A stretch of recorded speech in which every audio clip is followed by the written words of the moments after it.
Hey, happy Sunday, everyone, and welcome to yet another episode of MOSHBITS.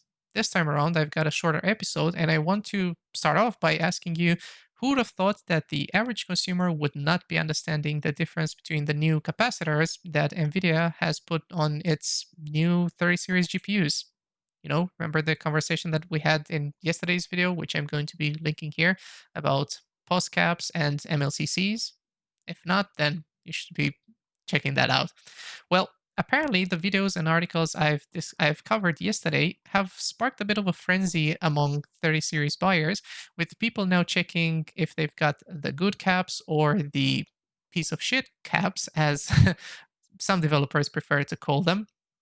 I don't know.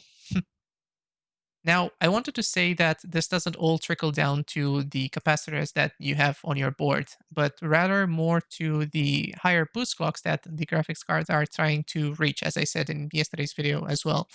Because you might as well just have a board that is filled with MLCC caps, and you might still be getting crashes to desktop because the board is just somehow magically trying to reach some really high boost clock frequencies.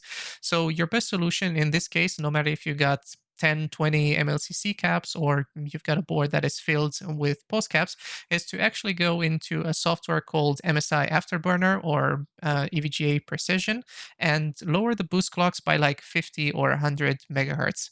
That will indeed lower your average FPS, as I said in yesterday's video, but in the end, it's your best solution against the boost plague, as I decided to call it. You know whose cards are actually not having issues related to the boost plague? Those from Kingpin and Jay from Jay's Two Cents, who have reached some incredibly high boost clocks in a benchmark, the Port Royal benchmark. But you have to keep in mind that those have been done on LN2, liquid nitrogen, and I don't think you're going to be doing that. And if you are, then hey, good luck reaching those boost clock frequencies as well. And also, good luck if you're from the States and you're trying to order an EVGA card from Newegg, because there have been some consumer reports that people have been getting their cards shipped with no original packaging. So just like for OEMs in a random bubble wrap paper, meaning that your cards might presumably be damaged. Because when's the last time you've seen the dude shipping your packages be mindful of it? I mean, it's kind of difficult. It does happen from time to time, but it's kind of really rare. Now, images of the affected boards and customers have been popping up on Reddit and also some on Twitter. And this has already been brought up on an episode of One Show by Linus and Luke. And Jacob Freeman from EVGA has also written a blog post about it. And I think if you RMA the board, that's fine. I'm pretty sure they're going to take care of it. But when you're thinking about the stock issues that NVIDIA and its AAB partners are having right now, you might have to wait a while before you're going to get it back. And you also might have to wait a little longer for your Xbox to arrive, because Amazon has apparently reached out to its customers to tell them that their new Xbox Series S and Series X consoles, man, I hate the naming scheme, might not ship on time. This also prompted the scalpers to become ever more present, which at this point, I think it's safe to call September scalping month. I don't know, sounds a bit weird, but let me know what you think in the comments down below.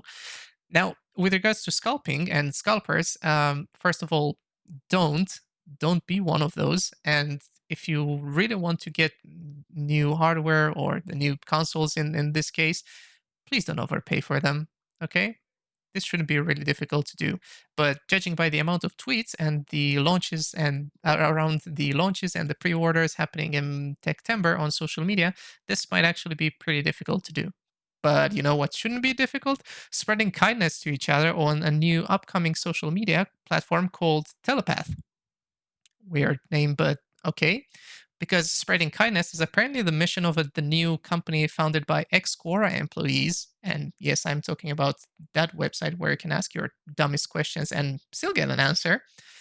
Now, Mark Botnick, who initially funded Facebook in its beginnings with $210 million, is now looking to bring the same success to Telepath.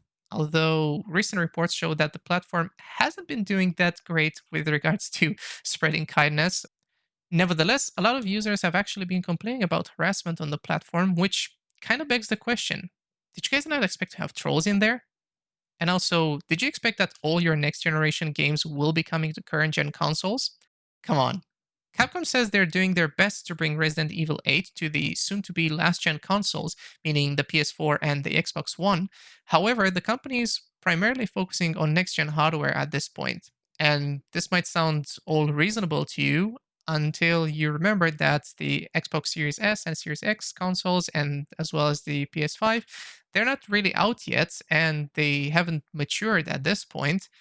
And Capcom is also missing on 150 to 160 million customers that already own last gen hardware. And this begs the question, why not at least try? Unless you've got a engine limitation, then I really think Capcom should do it and perhaps offer a next gen upgrade, just like CDPR is offering with their upcoming game, Cyberpunk 2077, which thank God is coming out soon. And you know what else is almost over? You've guessed it, this episode. But before I go, I've got one last piece of news for you guys, and this is with regards to Call of Duty, which is what I intend to go and play after I'm done editing and posting this video on YouTube. Nevertheless, Nvidia dropped a video on its channel where we learned that the next Call of Duty Cold War will come with a bunch of new features, the most important of which being DirectX 12 support and RTX.